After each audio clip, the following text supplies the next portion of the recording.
Yo, kamusta mga kami sports? Welcome back sa ating YouTube channel. Ngayong araw na ito, ay pag-uusapan natin, Austin Reaves gumawa ng history. Pag-uusapan na din natin, Giannis Antetokounmpo pinag-aagawan. Sobrang ganda nga ng naging performances ni Austin Reaves last season noong regular season hanggang pumasok nga ang playoffs, na kung saan, ito na nga halos ang nagiging third superstar at option sa opensa ng Los Angeles Lakers. Kaya naman napasama nga rin ito sa Team USA para i-represent ang bansa nila sa FIBA World Cup 2023.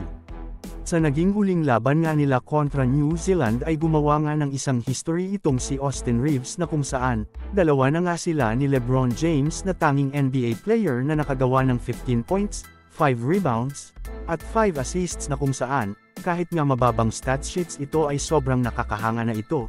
Dahil puro nga mga superstar ang mga kasama niya sa Team USA, kaya naman marami silang pupuntos, subalit isa pa rin si Austin Reaves sa mga nangunguna, kaya naman magandang senyales nga ito para sa Los Angeles Lakers, dahil sobrang nag-e-improve pa nga ang scoring skills ni Austin Reaves ngayong off-season, na paniguradong kakailanganin ng Los Angeles Lakers next season.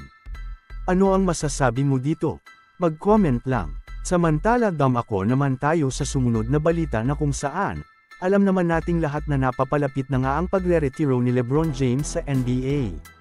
Kung hindi nga ito mag-retiro sa mga susunod na season ay paniguradong aalis na ito sa Los Angeles Lakers upang lumipat sa ibang kupunan na makakapag-draft sa kanyang anak na si Bronny James.